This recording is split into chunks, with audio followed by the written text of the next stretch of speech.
Fight or Flight has the energy of a sugar-crazed raccoon with a GoPro and the pacing of a DMV line during lunch break. And friendship is neither friendly nor ship.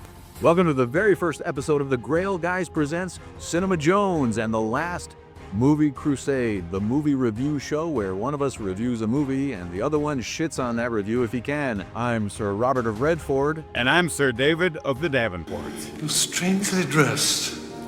What a night. We rate our movies on the Grail Scale, from really bad to really good. What do we got first? On the low end, we have the paper Flixie Cup. Shitty and disposable. Next up, we have the plastic Crimson Party Cup. Also known as the Han Solo Cup. Get it? Very nice. Ooh. This is serviceable, but flimsy. Right in the middle here, we've got Mom's Blue Dinner Glass. Little heft to it. Attractive, reliable, and absolutely average. At number 4, the ceramic beer stein.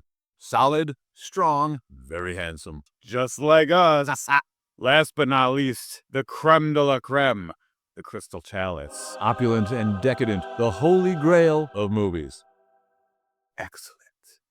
This week, we're starting off with Fight or Flight starring Josh Hartnett. Watching Fight or Flight feels like snorting pixie sticks off a jackhammer mid-earthquake. Then watching beige paint dry on beige wallpaper while beige elevator music plays. It's pure, unadulterated chaos, interrupted by baffling stretches of cinematic nap time. The movie ricochets between, holy shit, that guy just got chainsawed in the face, and did I take 3 Ambien half an hour ago? It just can't quite decide whether it wants to be a rabid ferret with ADHD and a flamethrower, or a student film about the ills of global capitalism. This movie is what you get when Bullet Train makes sweet love to Crank. Then, in a moment of pure genetic recklessness, they beckoned John Wick and Kick-Ass over to sprinkle some of their DNA in the mix. But where Bullet Train was sleek, tight, and confident in its identity, Fight or Flight is like someone cranked the chaos knob to 11 and then took a bathroom break halfway through writing the script. The pacing is schizophrenic. Bursts of adrenaline-fueled brilliance are slammed against awkward exposition dumps and scenes that drag on like a bad first date with a mime. Still, there are moments of unhinged brilliance. Glorious, violent, banana pants absurdity, where you're treated to a sensory uppercut that almost makes the slow parts worth it. Almost. The villain roster is where Fight or Flight trips over its own shoelaces and face plants into a pile of bland mediocrity. There's a seemingly endless buffet of bad guys, a veritable conveyor belt of cannon fodder, and yet almost none of them are memorable. It's like they held auditions for generic bad guy. 369 actors showed up, and the casting director said, "Fuck it, you're all hired." One of the biggest positives in this movie, looking back on it, is Josh Hartnett. While watching, I thought he was just okay. A capable lead with decent fight choreography and a face that doesn't look confused when holding a gun. But the more I reflect on what this film threw at him, absurd dialogue, relentless physicality, the more I appreciate just what exactly he pulled off. A lesser actor would have drowned. Hartnett doggy paddles through the insanity with enough charm to keep things afloat. In the end, Fight or Flight is a movie of extremes. It's not smarter than it looks, it's not funnier than it thinks it is, but it is loud, bloody, and occasionally exhilarating in that this shouldn't be working, but somehow it kind of is way. It's like the movie knows it's inconsistent, but just shrugs, revs up a chainsaw, and starts chopping up random thugs. So if you like your action movies served with a side of whiplash, a garnish of chaos, and are prepared to withstand the unfortunate amount of downtime, give Fight or Flight a spin. All in all, I think I would give this just under a 3. So we're going with Mom's Blue Dinner Glass. We're filling it with milk that's a little bit past its expiration date, but still okay to drink. Not quite sour yet, but not very appealing. You worry a little bit. Yeah, so 2.9 maybe. You chose poorly. Yeah, I think we're on the same page with this film. I can't recommend it. The action was dope. It really was. But everything else was just bad comedy, forced, crappy writing. I don't know. It went off the rails or out of the sky, I guess I should say, as soon as it got away from its Wiccan fight scenes, which I enjoyed immensely. Whenever it got into the comic violence, it was slickly edited, easy to watch. You could follow the action, which I find difficult sometimes in action movies. And I think the John Wick producers delivered when they got this half of the movie right.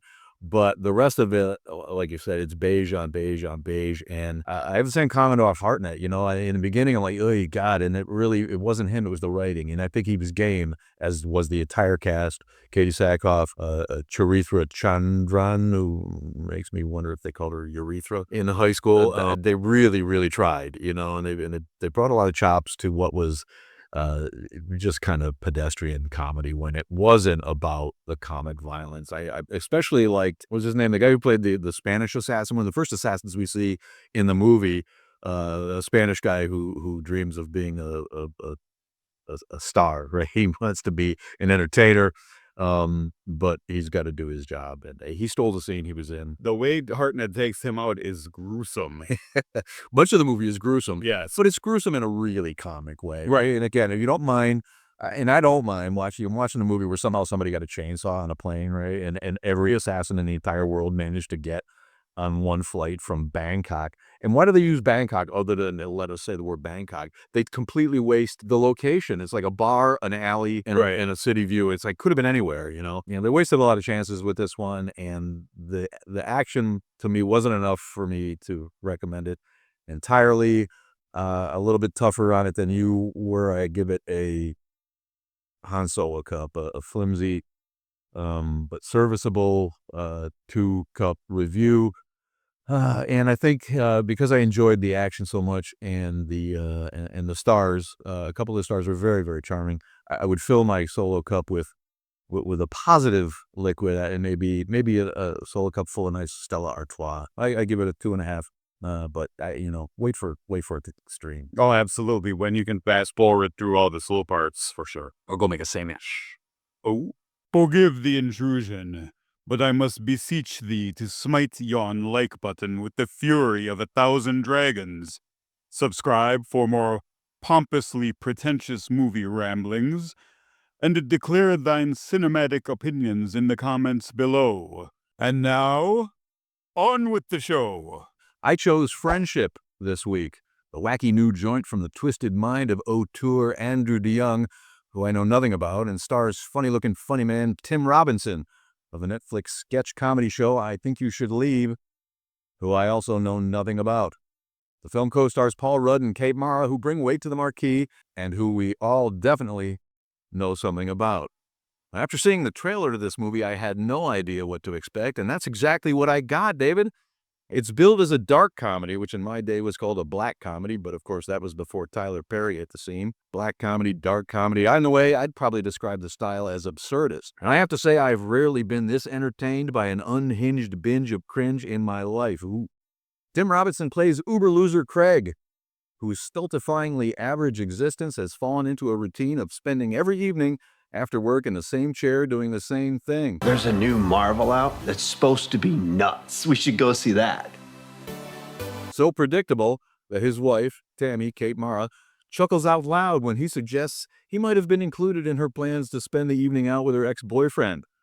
Bizarrely, he seems more upset at the non-invite than he does that she's dating her ex. This baffling reversal of priorities sets the tone for the comedy, from which it never deviates for the entire 100-minute runtime. We're introduced to Craig and Tammy in the very first scene, where they are attending a support group meeting for Tammy, who has recently survived a battle with cancer. The cringe commences as soon as Craig opens his mouth, as every comment he makes is awkward, tone-deaf, insensitive, and inappropriate. At the same time, he's not mean. He's there to support his wife. He seems happy to do so. He just also seems incapable of reading the room or stopping himself from speaking in order to think it through for a second. It's not that he's aggressively offensive. It's more like he's passively annoying. And in this way, we're able to build some empathy for the character, at least on some level root for him to better himself, even while we're pretty sure he ain't gonna. Enter Paul Rudd as Austin, the new neighbor, whom Craig meets by accident when he has to bring him a package that was delivered to the wrong door. As soon as Austin opens the door, Craig is completely smitten in a man crush for the ages. Austin is handsome, charismatic, spontaneously adventurous, engaging, interesting. The guy has a punk band, and he's on TV. Most importantly, he seems genuinely interested in Craig, who is over the moon when Austin invites him to hang a few times and shows him a world far removed from the dull evenings in his lazy boy. Soon he invites him to join his crew, for a boys' night in the basement, and that's where shit goes seriously awry. Craig does something, well, Craigish, and ruins the entire evening, prompting Austin to sever the new friendship, triggering Craig into an escalating series of remarkably poor decisions designed to win Austin back, or at least reinvent himself into a clone of his new role model. This bromantic comedy formula of boy meets boy, boy loses boy, boy tries to win boy back is the closest thing to a plot of the movie, which is to say none, and the wild antics that ensue drive the rest of the film. Now, the striking thing to me here is that what seems like a wildly unconventional comedy about a quiet weirdo who goes absolutely psycho is actually a sly psychological inspection of human nature and feelings that everyone experiences at some point, presented in satirical hyperbole. The feeling of being outsider, even in the company of friends and family, the need to be seen, heard, and valued, caring too much about what other people think, and the insatiable desire to cling to something you didn't even know you wanted until you lost it. Craig is in this sense an everyman, or in terms of the style of the film, an alter everyman. Even through the hailstorm of outrageous, over-the-top idiocy we are witnessing, we identify with Craig and his plight. For all his shortcomings, Craig doesn't have it bad, and he's really not a complete loser. He has a good, comfortable life. He's at least decent at his job, where he seems respected, if not adored. And his wife and kids may roll their eyes at him, but they don't hate him. And there's more than a few moments of tenderness here and there to remind us of that. DeYoung goes to some length to make sure we know that this movie is set in no particular place or time. More than once, we are shown addresses that identify Clovis, USA as the locale. I feel like there's maybe a reference there that I don't get, and maybe you can clue me in. And the movie is peppered with anachronisms to confound any attempt to place it somewhere in the past or the present. Most strikingly, when we are first introduced to Austin, he reeks of the 70s, complete with a porn stash, a dated hairdo, and sporting a rakish kerchief tied askew about his neck. A touch-tone landline in Craig's house is featured too often to not be purposeful, while at the same time Craig works for a company that develops apps, and a very big deal is made of losing, breaking, or throwing away one's smartphone. The entirety of the movie plays out in a gray season, not winter, not summer, not hot, not cold. A pointedly murky, muddy, desolate patch of generic woods somewhere provides the backdrop for several scenes. Everything about the film reminds us that this could be anytime, anywhere, and any one of us, especially when it is revealed fairly early on that Austin himself suffers from massive insecurity issues of his own, a fact that emboldens Craig to continue his pursuit in the hopes that he can be the hero to Austin that Austin was to him. The achievement of DeYoung's vision here is that I've never experienced a movie that made my toes curl as I struggle not to shout at the screen for dude to stop making these disastrous choices while simultaneously joyously and eagerly awaiting the outcome. The entire supporting cast is great, but make no mistake, this is Robinson's movie to make or break, and he absolutely kills it.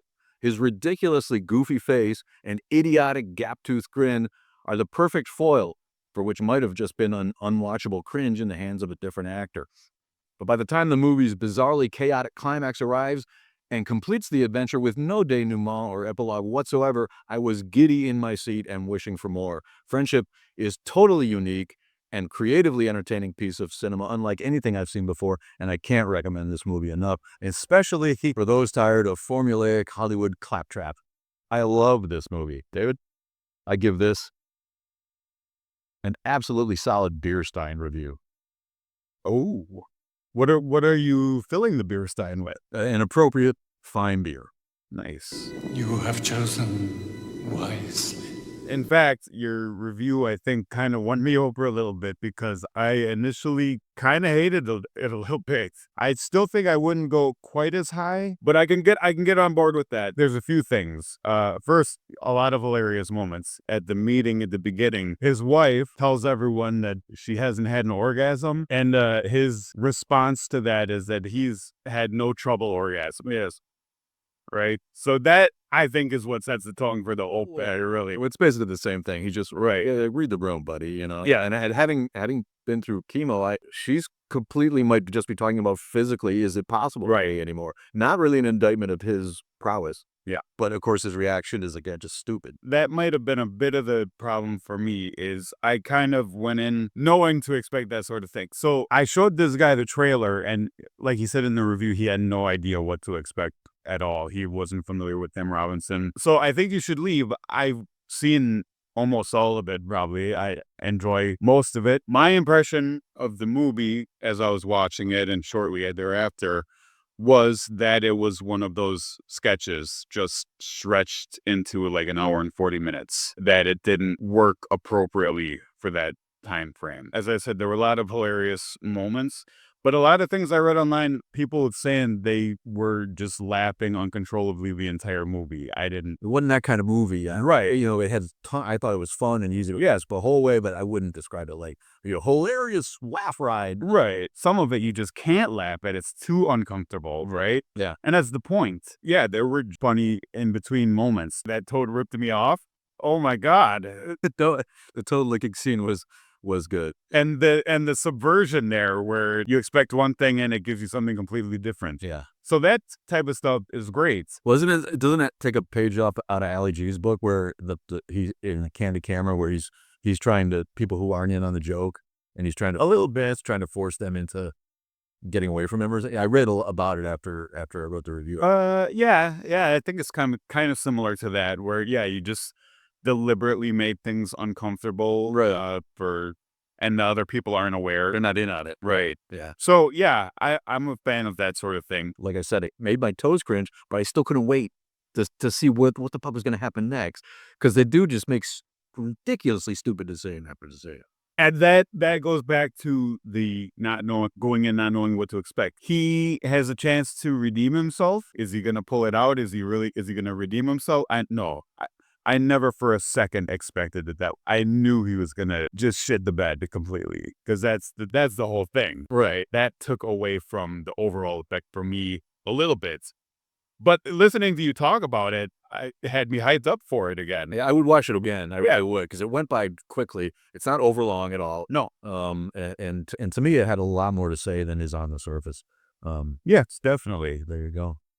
So wrapping up, we both thought that the Fight or Flight was something best saved for streaming. I gave it 2 cups. He gave it 3, and 3 minus. I get 2.5, 3 minus, and we both enjoyed Friendship. Myself a little more than David. I give it a solid beer stein full of St. Pauli girl, and he gives the mom's dinner glass full of maybe what? Well, you give a 4+. I'd give it a 4- or a 3+. There you go. You're welcome. Nah.